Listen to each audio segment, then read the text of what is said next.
ผ่าตัดผ่าตัดตาแบบลงโจยนี่นะแบบคือตู้โจยนี่แหละพี่น้องเอ้ยเนาะใครจะว่าเปรียบเทียบก็คือพอตู้คนนี้น่ะคือกันกับพอตู้โจยว่าซั่นซะเนาะอันนี้คือเปรียบเทียบพี่น้องเอ้ยและเพิ่นไปผ่าตัดเปลี่ยนเลนตาพี่น้องเอ้ยเนาะบัดนี้เรื่องเล่าวน่ะผ่าตัดตาแล้วบ่เห็นสินะพี่น้องเอ้ยเนาะหลังจากที่ว่าได้ไปผ่าตัดตาแล้วมาอยู่บ้านอยู่เฮือนแล้วตามองบ่เห็นหรือว่าตาแนมบ่เห็นเนาะมื้อใดพอชื่อพอก็คือพอลุ้นหรือว่าพอเฒ่าลุ้นพอเฒ่าไล่พอของเอื้อยนี่ชื่อไล่พอนี่ชื่อลุ้นไล่เลยเป็นแล้วเขาห้องในหมู่บ้านห้องว่าพอเฒ่าไล่แม่เฒ่าไล่โดยเอามือบัดนี้ตัวละเอื้อยอันพอนี่ก็เป็นตาบ่เห็นหุงก็แต่ช่วงเดือน5เดือน6เดือน7แต่ว่าช่วงนั้นก็เห็นอยู่ไปให้ไปหน้าได้แต่ไปให้ไปหน้าปกติจนว่าดำหน้าแล้วพอเลยบ่เห็นหุงพอไปให้พวกลูกๆมามื้อนี้นี่แม่นอยากให้จุดประสงค์แบบใดเนาะแม่นจุดประสงค์ก็คันเป็นไปได้ก็อยากให้แก้ไขตาพอขึ้นแต่ว่า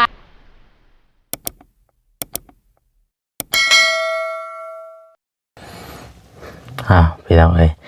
พอกันอยู่ในรถเนาะสบายดีเด้อสบายดีพ่อแม่พี่น้องเบิดสุขสู่คนพี่น้องเอ้ยพอกับซองบอแซนอีกแล้วเนาะตอนค่ำๆยามแรงพี่น้องเอ้ยเนาะเอาพอกันมื้อนี้พี่น้องเอ้ยทางบอแซนเดินมาบ้านหนึ่งเนาะบ้านอย่างหน้าพี่น้องยังลืมซื้อบ้านเลยเนาะเอาเดินทางมามื้อนี้กะมาหาพอตู้คนหนึ่งเนาะพอดีทางเอ้ยเพิ่นเอ้ยคนหนึ่งเพิ่นโทรหาบอแซนพี่น้องนั่นถือว่าโทรขอความช่วยเหลือแหละเนาะซึ่งเรื่องราวพวกนี้กะเรื่องราวเพิ่นพวกนี้เพิ่นกะเล่าให้ฟังคร่าวๆพี่น้องเอ้ยเนาะก็คือบอแซนยังบ่ได้ถามชื่อถามหยังเพิ่นเนาะก็เลยยังบ่ฮู้ว่าเพิ่นชื่อจังใดชื่อแนวใดเช่นนะพี่น้องเอ้ยก็เข้ามาตามเพิ่นโทรขอความช่วยเหลือเสียนะบัดนี้เพิ่นว่าเรื่องราวสู่ฟังแบบนี้พี่น้องเอ้ยเนาะเป็นพ่อของเพิ่นนี่แหละเนาะพ่อของเอ้ยผู้ที่ว่าพามานี่แหละพี่น้องเอ้ยเพิ่นน่ะแต่ก่อนน่ะเพิ่นเคยไปผ่าตัดตาแบบลงโจยนี่นะแบบคือตู้โจยนี่แหละพี่น้องเอ้ยเนาะใครสิว่าเปรียบเทียบก็คือพอตู้คนนี้น่ะคือกันกับพอตู้โจยว่าซั่นซะเนาะอันนี้คือเปรียบเทียบพี่น้องเอ้ยและเพิ่นไปผ่าตัดเปลี่ยนเลนตาพี่น้องเอ้ยเนาะบัดนี้เรื่องเล่าวน่ะผ่าตัดตาเลยผ่าตัดแล้วบ่เห็นสินะพี่น้องเอ้ยเนาะหลังจากที่ว่าได้ไปผ่าตัดตาแล้วมาอยู่บ้านอยู่เฮือนแล้วตามองบ่เห็นหรือว่าตาแนมบ่เห็นเนาะตาแนมบ่เห็นในบัดนี้ทางเพิ่นก็เลยแบบว่าเพิ่นก็บ่มีแน่แหละพี่น้องเอ้ยเนาะแบบว่าแต่ก่อนก็มีหยังก็ขายใช้ปัวหรือว่าปิ่นปัวพอจนเบิดเสียนะเนาะและบัดนี้เพิ่นก็เลยโทรขอความช่วยเหลือแบบว่ามีถ้าว่ามีแบบว่าอยู่หม่องใดเนาะห้องหมอใดพอสิแบบว่า FC ทุกท่านเพิ่นเคยไปเปลี่ยนเลนตาหรือว่าไปปิ่นปัวอยู่ไสสินะหรือว่าถ้าว่ามีหม่องใดคือแบบว่าถ้าว่ามีหม่องที่ว่าปิ่นปัวดีเพิ่นก็พอสิเฮ็ดได้บ่เพิ่นก็อยากไปแนะนำไปให้อยากให้แนะนำว่าห้องหมอตัวนี้น่ะดีแล้วก็กับเรื่องงบประมาณเนี่ยอะไรพี่น้องเนาะเพิ่นก็เบิดงบเบิดเงินเบิดคำตั้งแต่ตอนนั้นแล้วสินะบัดนี้บ่มีเงินที่สิพาพ่อไปปิ่นปัวบัดนี้นะพี่น้องเนาะก็เลยโทรขอความช่วยเหลือนำทางทีมงานคือว่าทางบอแซนนี่แหละพี่น้องเอ้ยให้มาถ่ายมาเบิ่งแน่ว่าซั่นนะว่าเป็นแนวใดเนาะเป็น พอสิซอยได้บ่หรือว่าจังใดสินะพี่น้องเอ้ยเนาะกะทางเฮาสิลงไปถามไทยจากปากเพิ่นเองเนาะว่าเป็นได้ใดที่ไปที่มาเป็นแบบใดให้เพิ่นเล่าสู่ฟังพี่น้องเอ้ยเนาะทางบ่แซ่ถ้าสิเว้าก็คือสิบ่รายละเอียดก็คือสิบ่เบิดพี่น้องเอ้ยเนาะไปฟังไปเบิ่งไปชมกันพี่น้องเอ้ยพี่น้องเอ้ยเนาะมาฮอดมาถึงบ้านเทือนซานเพิ่นแล้วพี่น้องเอ้ยเนาะโดยสบายดีเด้อโดยสบายดีโดยสบายดีเนาะอันนี้ได้แม่ย่ามาพี่ก็ได้นี่แล้วก็จังมีหม่องนั่งเด้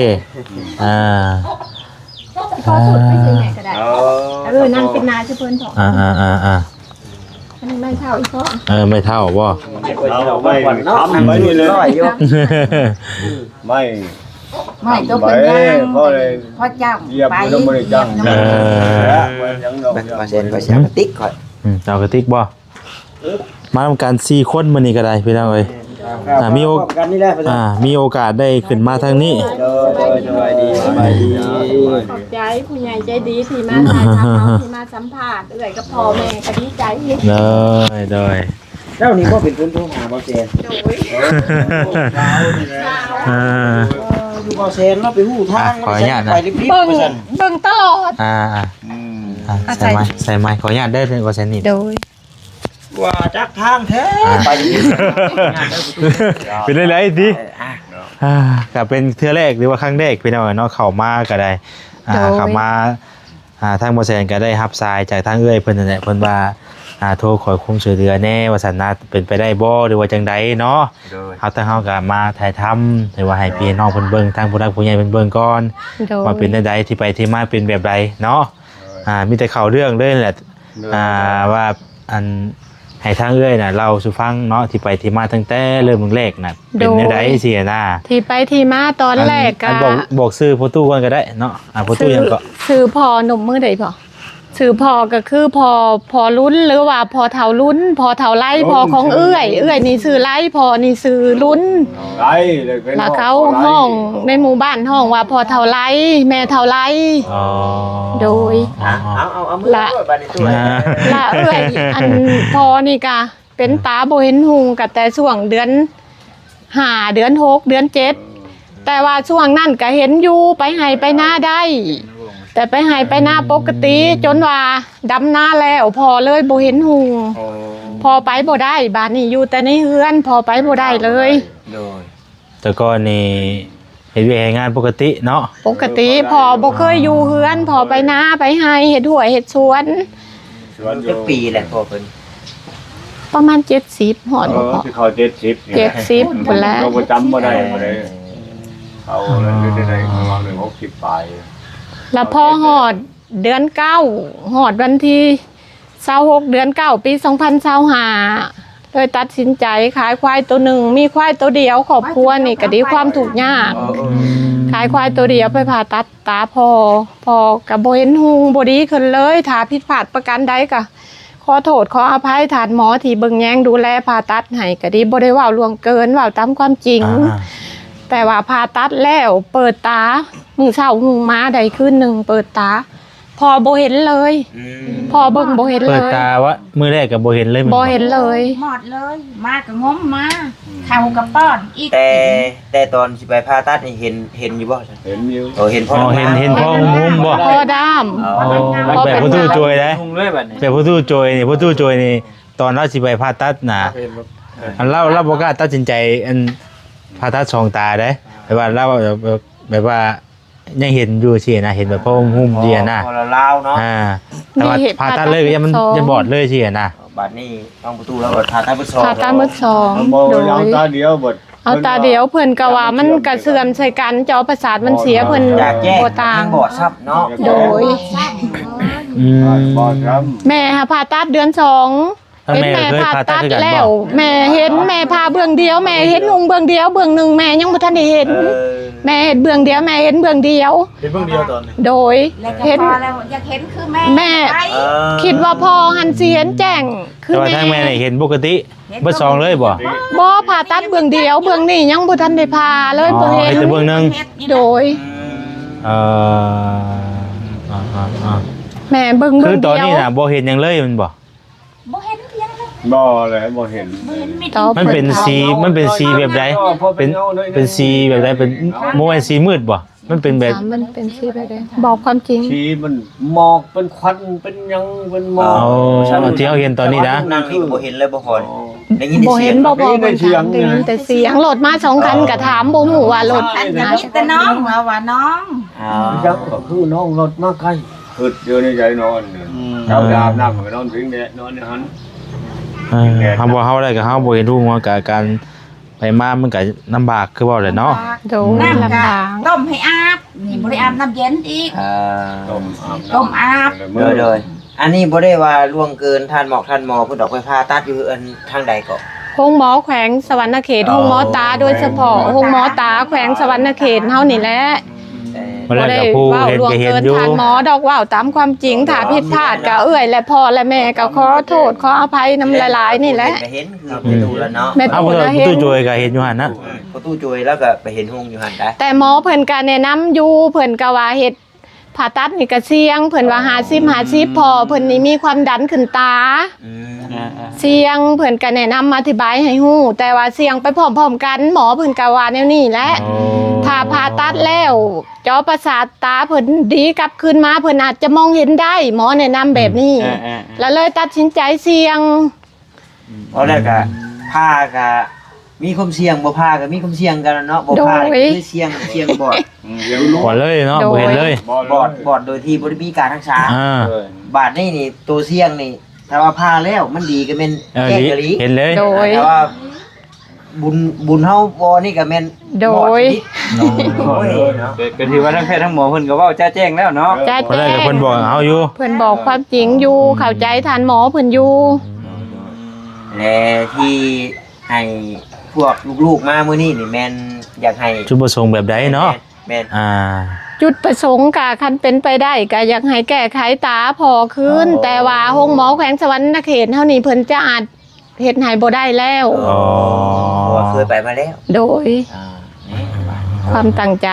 ในชีวิตทั้งใดแน่สะบ่แสนบาทนี่บอนที่ ข่อยก็บ่เคยแล้วบาดนี่ มี เนาะ แต่สวรรค์นะเนาะ อ่า แม่น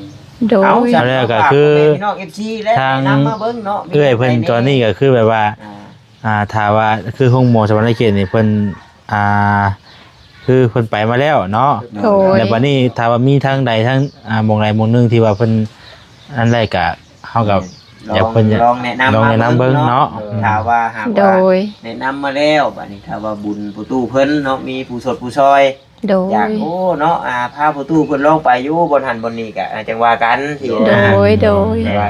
อยู่ทาง ถ้าฮู้หม่องก่อนเนาะ แม่น อ่า แต่ว่าผู้ตู้เพิ่นบัดอยู่สวรรค์นี่ลองมาแล้ว โดย บัดคือแม่ตู้นี่ก็แจ้งอยู่สวรรค์ แม่ตู้นี่แจ้งดียังบ่แจ้งแต่เบื้องที่บ่ได้ผ่าตัดเบื้องน้ำ ผ่าตัดนี่ โดย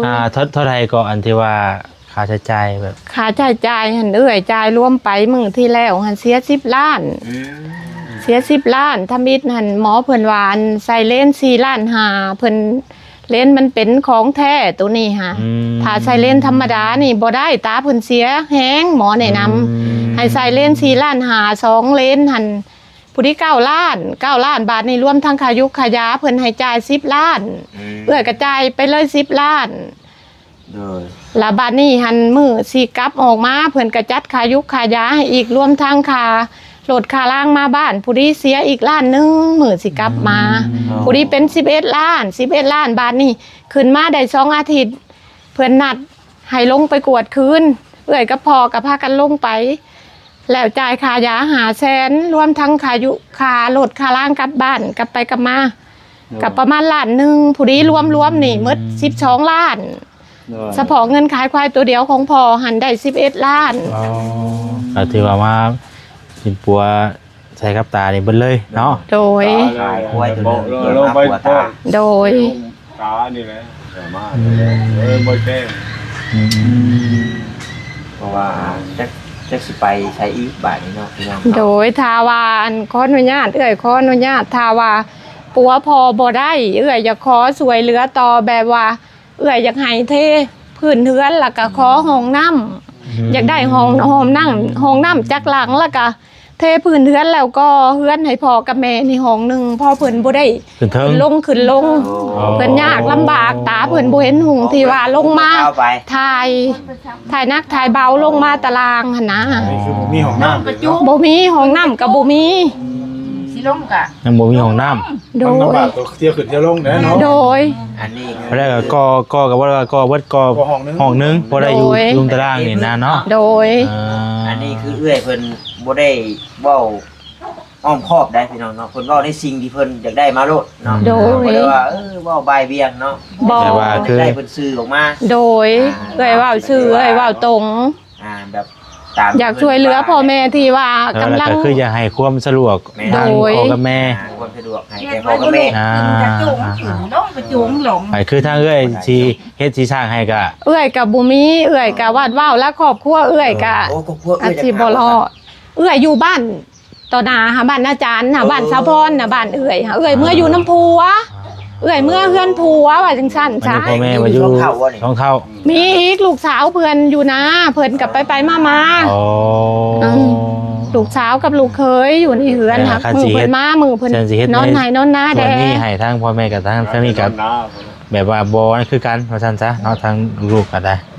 พอเพิ่นก็พอแต่กุ้มเจ้าของ โดย แม่บัดนี้เอื้อยเพิ่นก็เลยเนาะถ้าว่าปัวบ่มีเงินค่าสุมรักษาปัวหรือว่าถ้าผู้รักผู้ใหญ่ทานใดเนาะอยากช่วยในด้านนี้สินะ โดยอนมมือใดพอไหม พอแล้วเนาะ นมมื้อใดแม่ ว่าไปหาหมอหาหมอยันบ่ดีบ่เซาอยากช่วยเรื่องของน้ำหรือว่าเทพื้นแล้วก็ก่อให้เราห้องนึงก็สาธุเราอ่ะเนาะ โดยสาธุ บ่ได้อยู่เลยเศร้าสะดวกเนาะเอาบ่ได้ ต้องการ ขึ้นเทิงว่าซั่นซะ เพื่อความสะดวกสบายของพ่อกับแม่เนาะ โดย บ่อยากให้ขึ้นลงเนาะ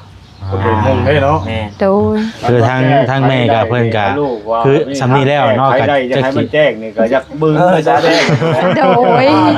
สำคัญก็คือตาพ่อพุ่นแรกกว่า มันแก้ได้ฮะนะ โดย อ่า ยังให้พ่อกลับมามองเห็นอีกจักครั้ง ก็ได้กับปกติก็คือทางพ่อเพิ่นก็มาซ้ำนี่ก็ยังถือว่าไปมาได้นั่นอยู่แต่เก่าเนาะซ้ำนี่น่ะ ยังงงกูตู้จุยอยู่จักเนาะ แม่นได้ จุยห่วย คือเจอจักปี ประตูโจยตอนนั้นน่ะตอนที่พอแชนพาไป แต่ว่าผู้นั้นบัดยันว่าเนื้อหนังให้มัน ยัน ตอนนั้นน่ะว่าแชนพาเราไปท่าท่าน่ะ เออ บรรทุกเอามือลงก็ได้ อะไรก่อนตอนนั้น14ล้านได้ ระวังมันตกเด้อเปล่า บ่ถึง อันตั้งสติ ข้างละ มันกระ 7ล้าน ติ๊งอะนะ ข้างละ7ล้านเปลี่ยนให้เพิ่นน่ะเปลี่ยนเลนใหม่ได้ผ่าตัดเปลี่ยนเลนใหม่ได้เด้ 7 ล้าน ข้างหนึงอ่ะ7ล้าน อันนี้ว่า4ล้าน5บ่ 4 ล้านหา เออ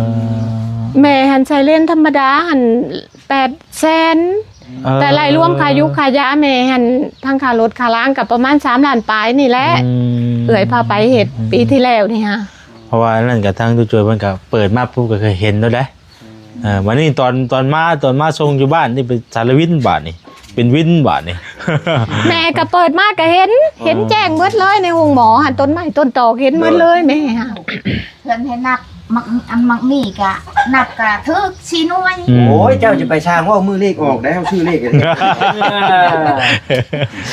ถึงรถเพราะอะไรเอาเงินมาให้ประตูเพิ่นไปอัน แม่ ปวดตาอีก เนาะแต่ว่าถือเลขนี่ก็ โอ้ยก็สาธุแล้ว ก็ได้สวย พอสิได้พาไปหาหมออีกเนาะ มีลูกว่าหยอกเด้อเนาะแจ้งคงก็ดีใจนำ อ่า เนาะ โดย พี่น้อยกันนั่นแหละที่เฮามามื้อนี้ก็มาถ่ายมาถามสัมภาษณ์เบิ่งก่อนเนาะว่าเพิ่นไปมาในใดเฮาก็ยังบ่ได้มาเห็นตัวจริงได้ยินแต่ทางเพิ่นเว้าสู่ฟังบ่แซ่นก็ได้เนาะว่าถ้าเป็นไปได้เนาะอย่า โดย ถ้าเฮาบ่มาถ่ายบ่มาถามก็บ่มีผู้ใดฮู้ผู้ใดเห็นแล้วก็บ่มีการช่ โด วยเหลือยได้ เข้าใจ บัดนี้ก็ พ่อแม่เอื้อยก็เข้าใจอยู่ พอทายลงไปเนาะถ้าว่ามีผู้รักผู้ใหญ่ผู้ชดผู้ช่วยก็สาธุนำเนาะก็สิ่งที่ชิมลูกมาหรือว่าไปแต่ละหมองแต่ละบอนก็แห้งอยากให้มีการช่วยเหลือ แม่น โดย จุดประสงค์ เนาะ ไปหลานบ่ หลาน เช้ากูอยู่นะนี่แล้วพอเป็น เบิ่งพอแซ่นเอาอันนี้เอามาให้เพิ่นก่อนพี่น้องเอ้ย หมอกแม่ๆเนาะ ว่าจะหาอันนั้นหาอันนี้ผู้นี้เอาให้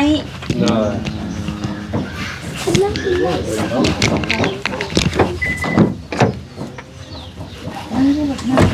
อ่ะฮะว่าได้ไปซื้อขนมบ่าวว่าได้นมมือก็ลูกนมมือขอบใจเด้อลูกขอบใจเพิ่นเด้ ว่าได้ไปซื้อขนมบ่าวว่าได้มีประชาชนรถที่ล่างมากกว่า โดย บ่เช่นไปหู้ทางไม่ได้ใช้คนกลุ่มมาเนาะหนังนำเนาะว้ายว่า เห็นมาก็ดีใจแล้วพ่อแม่เอื้อยก็ดีใจแล้วบ่มีอิหยังให้ก็ขอบใจหลายๆที่ได้มาสัมภาษณ์ที่ได้มาถึง ชมแล้วก็จังใดจะให้ความคิดความเห็นในเด้อพี่น้องเด้อเนาะสงสารผู้เฒ่าพี่น้องเอ้ยสงสารผู้เฒ่าเพิ่นเนาะจังใดก็ชุดแรกแต่อยากซอยแหละพี่น้อง โอ้ เอ้ ย ย คือจุดๆเราเห็นซุมื้อนี้ก็ยังโอ้ย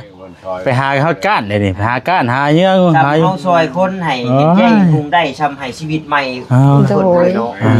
ทำจัด เห็นผู้ร้ายก็ขอเห็นมุง9 เมตร 10 เมตรนี่ก็ดีใจเลยนะ พอซอยเตือ กินแล้วก็บ่เห็นเด้ ดาวที่ผมเคยเห็นบ้านนี่พอ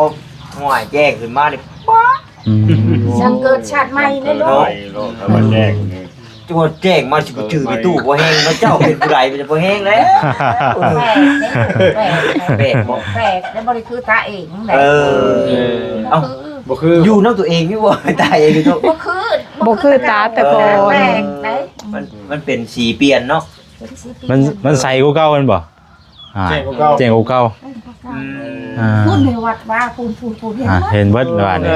แบบคือตุ้จอย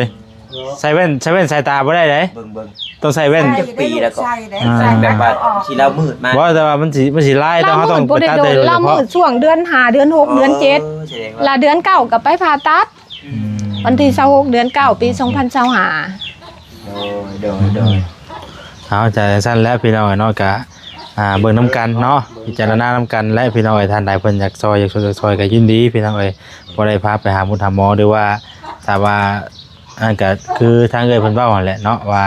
อยากได้ห้องน้ำกับอันเฮ็ดก่อห้องบ่ได้อัน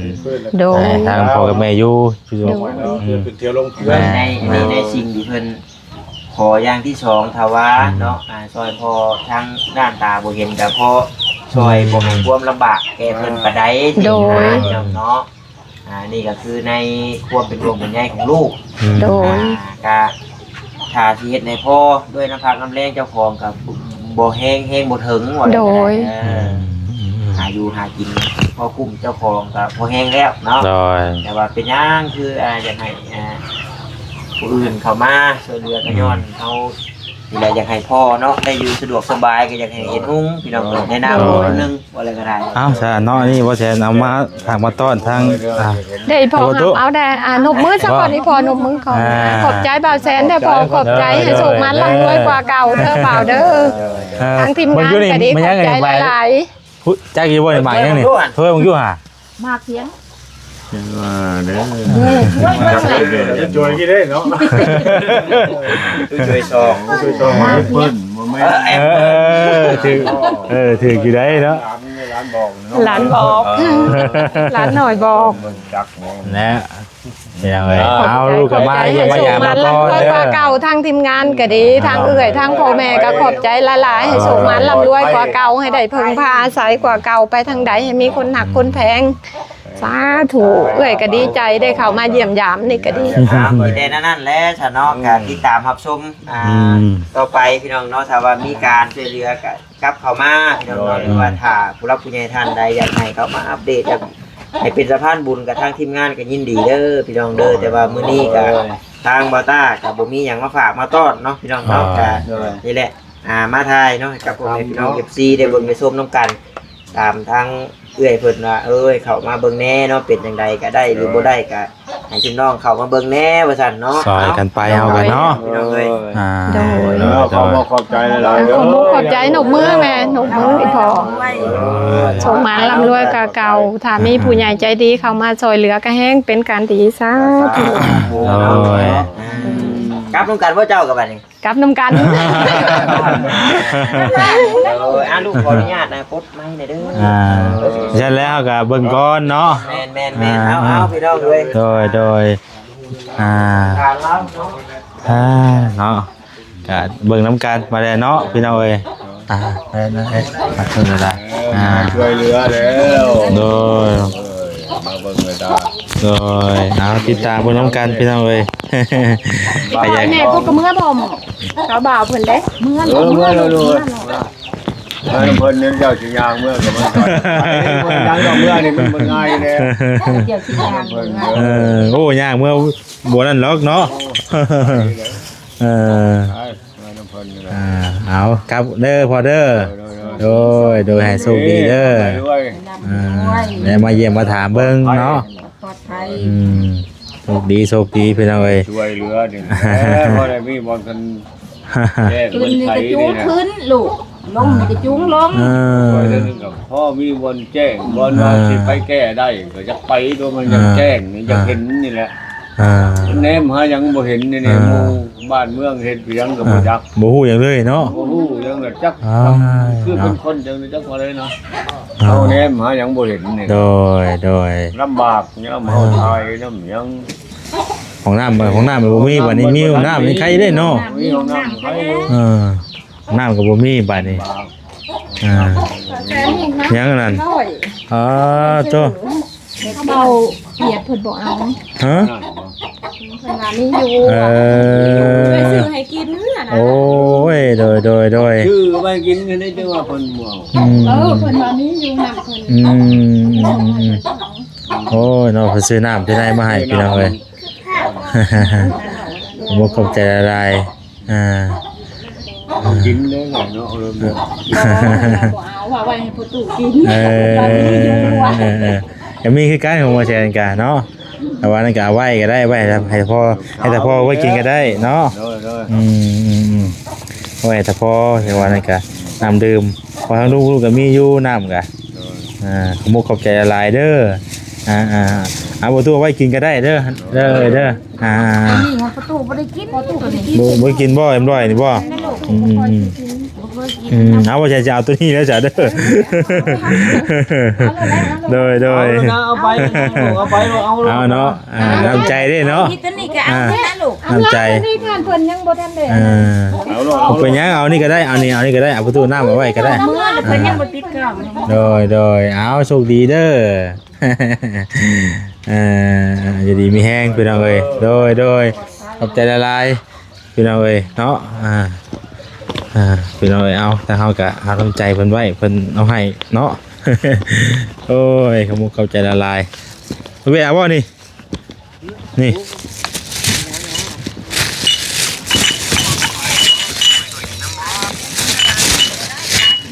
เย็นจะจ้อยได้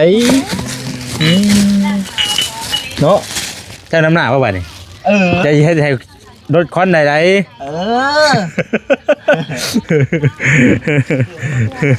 ประมาณ200ปลาย เอาไปเผย ว้าวเพื่อนเพิ่นอยู่กินนี่ ฮะ ยาได้ใช่ปะไปรถได้ เอาไว้รถเลยเพิ่นน้ำใจทั้งเอ้ยเพิ่นเด้เนาะ เอ้ยดีใจจนว่าอะไรนี่ก็ดีใจ โทษทีก็ดีใจเลยเพิ่นว่าอะไรไปใส่พี่น้องถ้าเฮาเดินทางกลับก่อนเนาะอยู่ดีมีแห้งบ่จุกูทุกคนเด้อพี่น้องเด้อเนาะฝากพี่ฝากน้องติดตามรับชมเนาะพี่น้องเอ้ยติดตามรับชมเบิ่งเอาลาไปก่อนสบายดีเด้อพี่น้องเด้อเนาะหมู่บ้านใหญ่เติบนี่ก็เนาะ ประมาณ 200 200 ตัว ปลาย เกือบ3แล้วเนาะ โดย